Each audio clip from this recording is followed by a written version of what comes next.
Hello, everyone, and welcome to another episode of MIDDVantage, Exploring Careers on Capitol Hill series. My name is Isla Bowery, and I am a super senior Feb at Middlebury College, majoring in political science. The previous episodes in this series have covered topics from budget and appropriations to lobbying to congressional oversight and more. Today, I am very lucky to be joined by Leila Schochet to discuss congressional committees and hearings. Leila is a policy advisor on the Senate Health, Education, Labor, and Pensions Committee, where she leads the committee's work on early childhood, child welfare, and children and families issues. She graduated from Middlebury in 2016, where she majored in psychology and minored in education studies and Spanish. During her time at MID, Leila was a member of the Middlebury Bobolinks, was a campus tour guide, and studied abroad in Valparaiso, Chile. Prior to working on the Hill, Leila worked as a research assistant, research associate, and finally a policy analyst at the Center for American Progress, a think tank in DC. Leila is originally from Princeton, New Jersey. Leila, thank you so much for joining us today. How are you?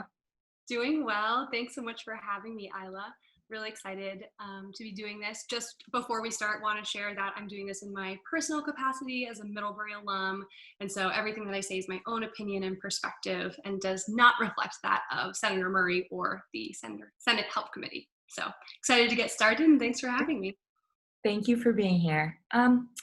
So I think to just get the ball rolling, I would love to hear a little bit about your path to your current role. I think that many Middlebury students have this notion that only people who are serious political science enthusiasts end up on Capitol Hill. As someone who studied psychology at MID, just how did you come to find yourself working as a policy advisor? Yeah, so it's a great question, and I definitely don't necessarily have the typical path to the Hill.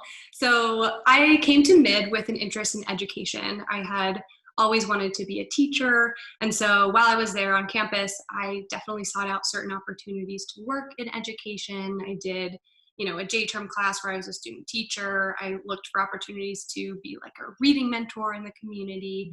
And then, the more psychology classes I took, the more interested I actually became in child development and the idea that children's early experiences in their families, in their communities, in their schools, their childcare programs, which we'll get to a little bit later, can really shape their short and long-term outcomes. And so I kind of also developed a growing interest in how public policy can help promote healthy child development, as well as how it can, bad policies can also undermine healthy child development. Mm-hmm. So I also did an internship in DC at an education nonprofit where I focused a lot on family engagement and education. I interned at a child welfare organization when I studied abroad in Chile. And then my senior year J-term did this pretty interesting on-campus internship with a MID alum doing research throughout Addison County on childcare providers. And we surveyed childcare providers throughout Addison County, talked to staff about high rates of turnover, high rates of stress, really low wages for early educators, and kind of compiled policy recommendations for how the county could help support early educators, which is now very much what I do at the federal level. So, all this kind of culminated into an interest in doing research on early childhood policy. And right out of college, I was lucky enough to get a job as a research assistant on the early childhood policy team at the Center for American Progress, which is a kind of like the biggest progressive think tank here in DC. And, CAP was a perfect first job right out of college because it's unique in that it sits at the intersection of policy, research, and advocacy. So it's kind of a perfect place to get to know the landscape of the DC policy and political world. So my work there, I did a lot of research and quantitative data analysis and report writing, policy recommendation development, and then also would come up with like an advocacy plan about how to get those research findings out there, how to communicate with Hill staff and how to brief them on our issues. As well as how to work with other advocates in the community to kind of move the issue forward. So so I was at CAP for 3 years. I worked my way up the ranks to become a policy analyst and then moved over to this position on the Hill just over a year ago now.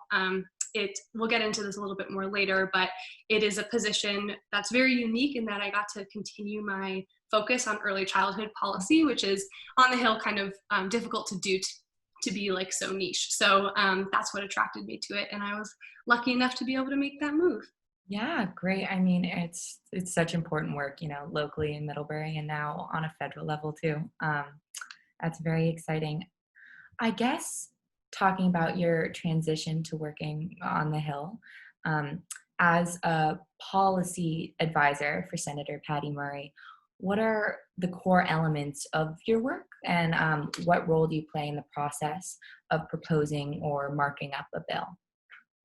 Yeah, so I work for Senator Murray on her HELP committee staff. So I'll use the acronym HELP a lot, but it stands for Health, Education, Labor, and Pensions. So everyone calls it HELP. And Senator Murray is the ranking member of the committee, which means that she's the most powerful Democrat on the committee. We are in the minority right now, and so she's the ranking member, and then Lamar Alexander is the chairman, and he is the Republican. So both the chairman and the ranking member have committee staff, and I work on that staff for Senator Murray. And I sit on the education team, where my portfolio includes early childhood education, which includes things like childcare funding. You may have heard of the Head Start program, various preschool programs. I do a lot of child welfare work, focused a lot on child abuse and neglect prevention and kind of everything that governs the child welfare systems in the states until children enter foster care. So that's kind of like where I sit. It's kind of specific. I do some work on family homelessness, as well as some issues around immigration as they fall into the Department of Health and Human Services, and then kind of cover some other community-based programs that support children and families. So as you may have heard, my portfolio is much more specialized than what you would guess for a typical legislative assistant in a personal office, right? So someone working in a personal office might handle education, healthcare, immigration, transportation, and animal rights, right? Yeah. Like they have huge portfolios. Whereas on the committee level, like we are kind of seen as the issue area experts. And so we have this much more focused and much more specific set of policy issues that we focus on. And that's kind of why I have that portfolio, which That's I great. really Yeah, love. I interned on the Hill last summer, and I was always so taken aback by the advisors in our office covering like issues from transportation to like climate change to like damming, and it's amazing. Like, so I definitely see the value in being able to be a little bit more niche and specialized in your interest and area of analysis. Totally. It's very impressive. I like struggle to keep up with everything going on in like my very narrow area, and I don't know how they all are able to do it. So, kind of the core components of my role include writing and negotiating legislation. That's obviously a really big one. So when COVID hit, our focus went entirely to negotiating the relief packages that Congress was putting forward. So, I negotiated the components in the CARES Act related to childcare and Head Start. And, those negotiations occur between us, the Republicans on the committee, and then the corresponding House committee members as well. So we kind of work all together to try to get something done that everyone can agree to. So that's kind of more COVID related negotiations. But we also do negotiations around reauthorizations of federal laws. So I was, before COVID hit, working on a big reauthorization of the nation's child welfare law, which again takes place with those four corners is what it's called. The Senate committee and the House committee, Republican and Democrats, are called the four corners. So I use that term, that's what it means. In the lingo. Yeah, there's a little insider lingo for you. And then, I'll also write bills and put forward priorities for Senator Murray herself to champion. So that will be things that if we were to ever come into power as Democrats and got to set the agenda on the committee, we would want to take up and move forward. So, an example of that was a bill related to education and housing partnerships, and how basically you can support students experiencing homelessness by having these partnerships between schools and housing authorities. Pretty interesting idea that Senator Murray was interested in, and some other other like childcare reform and kind of bigger, broader priorities that the member herself is very interested in. And then another big role of mine is to track and monitor and oversee what the administration is doing and keep track of all of the agency actions on the programs in my portfolio. So recently for me, that's meant a lot of tracking guidance from the Office of Child Care or the Office of Head Start, particularly related to COVID. You know, they've been putting out a lot of information for childcare providers about how to safely reopen, stuff like that. We'll also, have briefings with the administration where they tell us about a certain policy decision, or we can ask for further information on things. So that's kind of a big role. And then finally, a big role of committee staff is to help manage and oversee our issues for the entire caucus. So that means all the Democratic senators. So basically, if a Democratic senator wants to do something on, let's say, childcare, say they heard from a constituent and they want to introduce a bill to address a certain issue, their staff will typically come to the committee and say, hey, my boss is really interested in working on this issue. Here's my idea for a bill. What do you think? Or they might come with a bill and we'll provide kind of technical edits and feedback because, again, we're much more, deeply well-versed in these issues. So we could say like, oh, you don't want to use that wrong definition of things because, that's something that we know that they wouldn't necessarily know.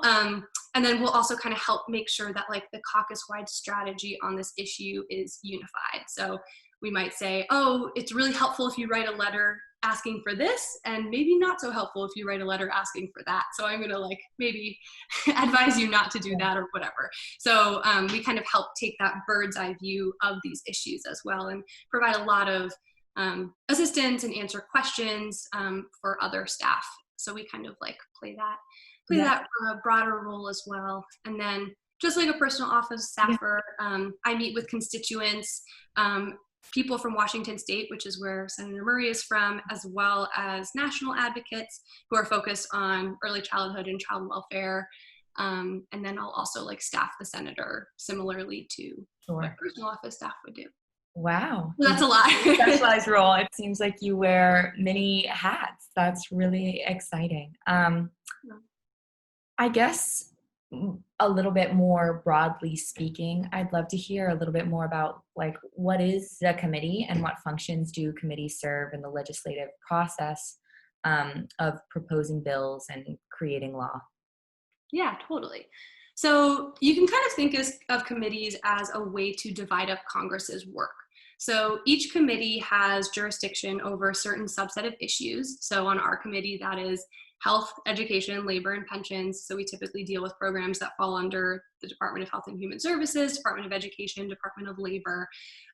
In the Senate, there are about 20 committees, permanent committees, that span a ton of different issues. So there's the Agriculture Committee, the Appropriations Committee, the Foreign Relations, Judiciary, Small Business, Ethics, like they all, cover basically all the issues that the federal government works on. And then there are corresponding House committees as well. And they don't always perfectly align, but usually the committees are pretty parallel between the House and the Senate. So we have our House counterpart is the Committee on Education and Labor. So we work closely with them because we cover the same issues. And then there are also subcommittees that further focus on certain subjects within the committee. So on our committee, for example, we do have a subcommittee on children and families. There's one that focuses a little bit more on workforce development. But the extent to which subcommittees play a role tends to vary by committee. So really on our committee, the subcommittees aren't particularly relevant. There's rarely like a subcommittee specific hearing or things that are done specifically by the subcommittee, whereas on other committees, they're much more important. So like the Senate Appropriations Committee, for example, has 12 subcommittees. They're all responsible for coming up with their own appropriations bills, and they all have their own staff. Like it's a much more significant like subcommittee infrastructure.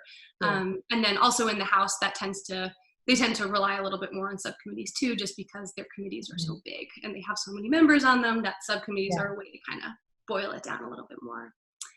So yeah, I mean, as the title of the session says, right, committees are really like the gatekeepers of the legislative process. Mm-hmm. So, while there are thousands of bills that are introduced by members each Congress, the committee is really who ultimately gets to decide which bills and policies to consider, and the committee is also like responsible for negotiating many of the policy provisions on a bipartisan basis. So I don't know if it's helpful, but I can give kind of like a boiled down version of how a bill becomes a law and sort of where the committee fits into that. That would be great. Yeah, that would be hugely helpful. Thank you. Cool. So I'll actually use an example of a bill that is going to be voted on in the House this week, as it's hopefully expected to pass. And it's one of the first bills that I worked on that will presumably, knock on wood, become law. So this bill is called the Child Care Protection Improvement Act. It is a bill that would basically create a task force to examine issues that states have been having with implementing requirements for childcare providers' background checks. So basically, federal law said before you can start working in a setting with kids in childcare, you have to pass a series of background checks. One of those is interstate background checks. Like if you lived in a different state 5 years ago, you also have to get a background check in that state in order to pass. There have been a number of issues with implementing those provisions because states just won't respond to each other's requests, and there's privacy issues, and it's just a complete mess. So basically this bill would create a task force that brings together different experts and stakeholders and members of the administration, agency officials to figure out what a solution is to avoid having so many issues here with these background check requirements. So it was a bipartisan bill. It was introduced by Senator Burr, who is a Republican from North Carolina and a member of our committee, as well as Senator Van Hollen, who's a Democrat from Maryland. So it was a bipartisan bill. And when a bill gets introduced, it is referred to a specific committee based on what jurisdiction it falls under. So this was referred to our committee because it falls under our jurisdiction because it relates to childcare. So interestingly, this was a bill that the committee decided to take up, mostly because it was a big priority of a Republican member, Senator Burr. And because Republicans are in the majority, they get to decide really what's on the agenda. So, but at the same time, right, this was a bipartisan bill. It was something that our staff was also, and Senator Murray was also willing to work on with them and be supportive of. So from there, we negotiated the language on a bipartisan basis. So we took the bill that was already introduced and said, okay, we might need these tweaks to happen. We, need to work on this language, whatever. And we also did that with our House counterparts as well, so that we would have four corners agreement. There's your term. Yeah, So we went through those negotiations. And I think an interesting thing to know is usually the deal is baked before you get to a committee markup. So this phase of us negotiating is saying like, okay, we have to come to agreement and we have to make sure that we're not going to have any issues in our caucus related to this bill. So that means thinking like checking in with key members and making sure like, hey, I know your state's really bad on this. Like, are you okay with this language? Or interestingly, like the Republicans can't use the words background checks because their caucus might have some objections to that term. There are like some members that are like privacy hawks and might not like the word background checks. And so like my Republican counterpart like knows that because she knows her caucus and she knows like what's going to work and what's not. And we kind of like, work together to find a good way to achieve this. So it's, it's obviously not foolproof, but we usually have tried to get through all the tough issues and come to an agreement even before the bill gets marked up. But, things happen as they always do. So then the next step, once we have that text and the committee decides to take it up, is to do what is called a committee markup. So a markup is when the committee meets to discuss a bill in its jurisdiction, and then it gives the members an opportunity to offer changes or amendments to the bill. So if there were things that they weren't happy with in our negotiations, they could propose an amendment. or even just give like an impassioned speech, but not actually propose an amendment. It's Sure. an opportunity for the committee to kind of weigh in on the specific issue at hand. And then once everybody agrees, or the majority of committee Yeah. members at least agree, it gets voted out of committee and referred to the Senate chamber for consideration. So then this bill passed the Senate back in January via Okay. unanimous consent. And now it's been a long time. It's been Yeah. several months, right, since it passed, but the House has decided that they're going to vote on the bill this coming week. Wow, And how exciting. if it pass, it will go then to the president's desk. Sure. So it seems like this has been a long time in the making. I'm curious, when exactly did Senator Burr first propose this bill? Like, how long is the process? I'm sure it varies greatly, but could you give us some idea about that? I don't know exactly when he introduced it for the first time, but I think he's reintroduced it several times, which means at least multiple Yeah. Congresses. So I would guess like at least 2 to 3 years ago. Well, that Um, makes it all the more exciting. Yeah. yeah, it's exciting. And, I think it goes to show that like that bill would not have passed or would not have been moving forward had the committee not decided to move it forward. Like there Yeah. has to be kind of a little bit of will and from the committee in order to do that. So that's Mhm. kind of the role. Cool. Well, thank you so much. That example was hugely helpful. Um, so I guess now I'm curious about how do senators, Patty Murray or Senator Burr, anyone, how do members of the House and Senate become part of the committees that they serve on? And how often do the members that comprise a committee change?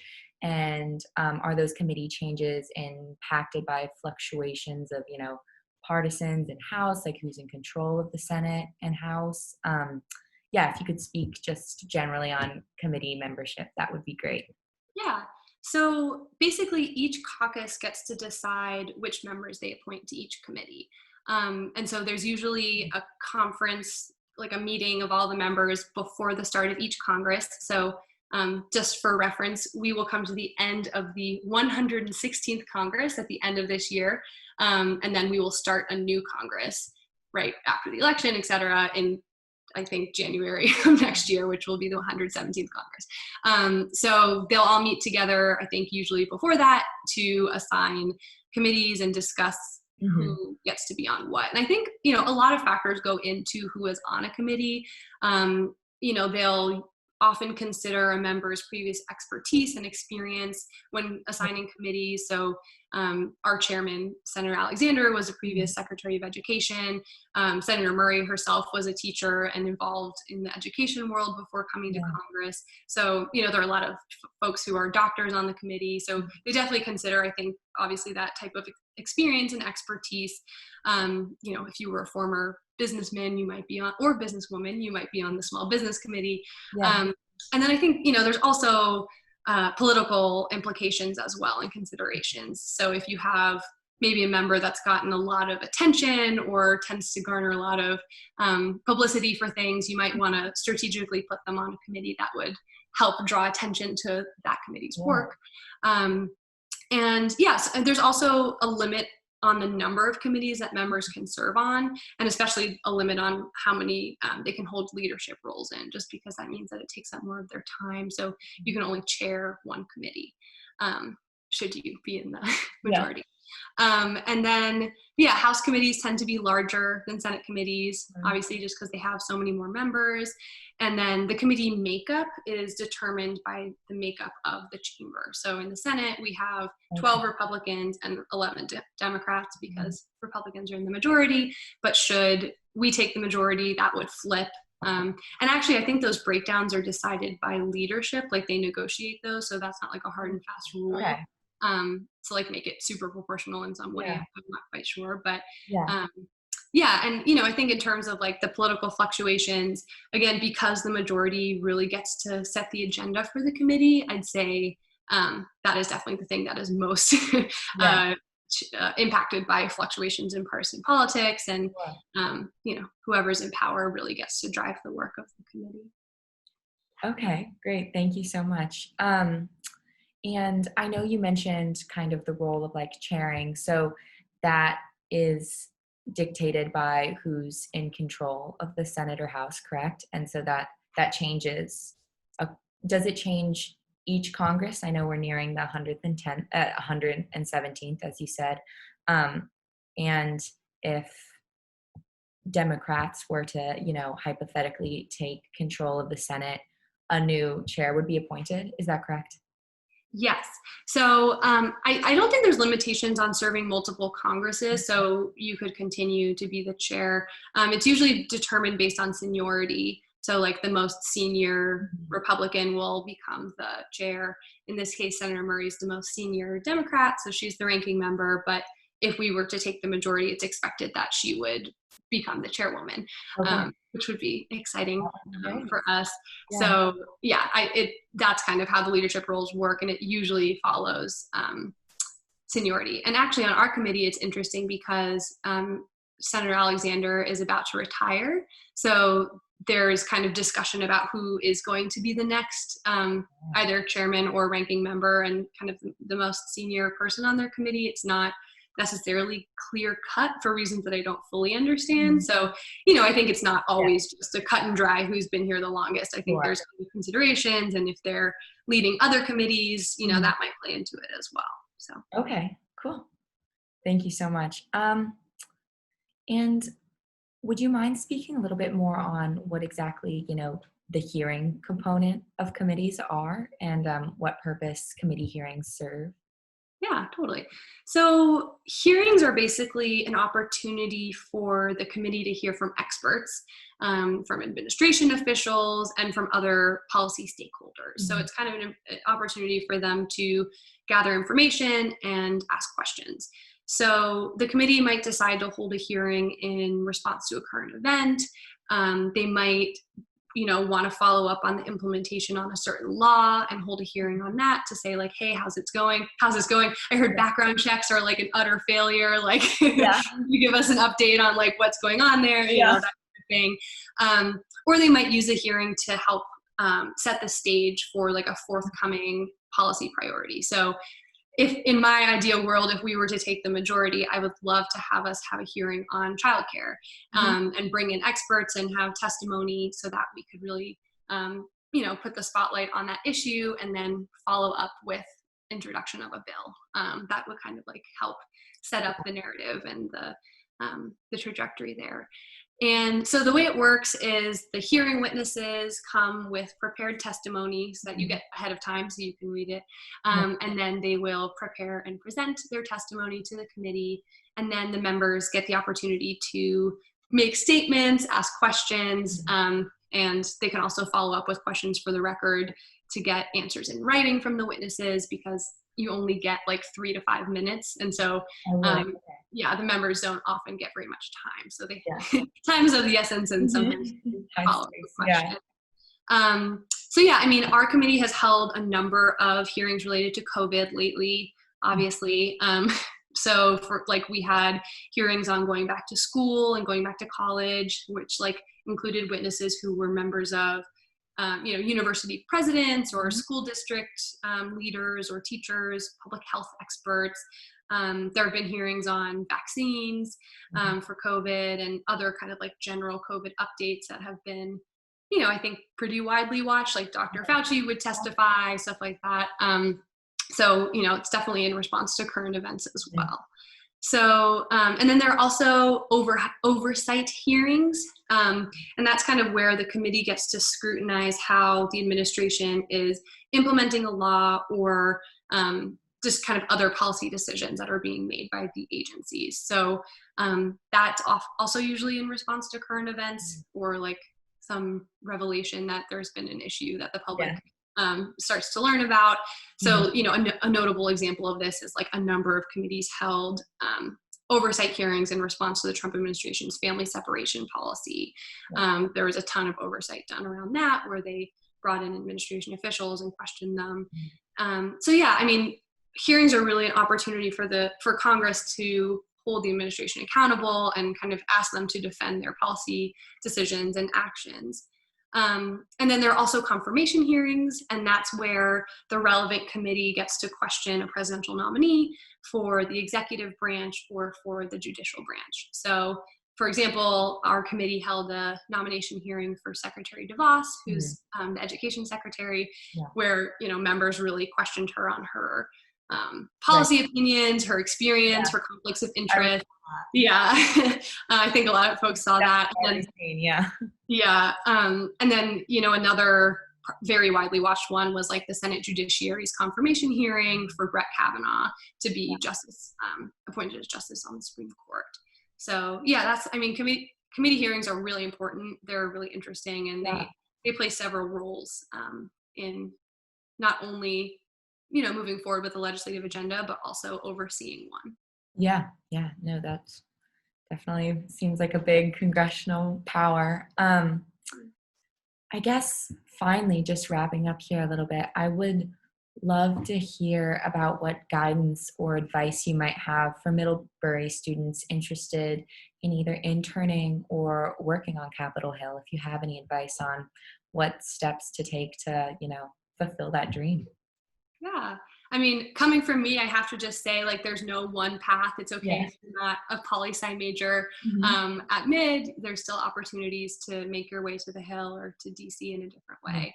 I think I would say take advantage of your time at Mid and of the opportunities that are there for you. Take advantage of finding internships, volunteer opportunities. Like for me, my path was kind of focused around this one idea and this one interest, but I kind of looked at different roles within that, and Middlebury gave me the opportunity to do that. So that was really fantastic. I also think, use the Middlebury network, talk to people on the Hill. Don't be scared to reach out. I get cold emails a lot or random LinkedIn messages or whatever. And I'm always happy to do a coffee or a call right now during COVID to talk to people, because I think, I didn't understand what it was like to work on the Hill before I got there. Honestly, I took the position. I was like, I have an idea. And it's I had no idea. So it's it's helpful. It's absolutely. That's always reassuring to hear. I think it can be pretty intimidating just, reaching out, especially if you don't have any personal connections. So I think it's nice to hear, as a student that, that is always welcomed and wanted from you at least. So. Yeah, look, I think it's kind of paying it forward. And I also learn a lot about myself and having those conversations. I think they're really helpful. And so use the Middlebury Alumni Network on the Hill. And then, there's not a single right way to get there. As I said, you can't really know what it's like to work on the Hill until you do it. So if that's something that you're interested in doing, seek out an internship, talk to people, try to get an entry-level position, maybe with your member, maybe with someone random, and then you can move over to wherever you want to be. But go in with an open mind and an eagerness to take on whatever they might throw at you. I think that's really important, and just being around it and getting to absorb everything is a really important part of the experience. And that being said, I came to the Hill after having another DC experience that was really helpful, because I had an opportunity to build relationships with a lot of experts and advocates. I learned about myself. I developed professionally. I developed this area expertise that then helped me get a job on the Hill, so there's no one way to do it. And even if you're Hill adjacent for a little bit and honing in on some others or refining some other skills, that's still a really great step and a way to get there. So just stay optimistic, talk to people, talk to me, always willing to chat, and good luck, because it's hard and I know it's intimidating to cold call people, but you really have nothing to lose. Thank you. That's always good to hear. Well, just Leila, thank you so much for your time today. It's been just such a pleasure getting to speak with you and hearing more about your role as a policy advisor. As a current Middlebury student nearing graduation, it's always really helpful and also just exciting to hear about life beyond Middlebury and all the different professional trajectories of fellow mid kids. So thank you just so much. I hope you have a wonderful rest of your day. It's been such a delight talking with you. Thank you, Isla, and thanks so much for having me.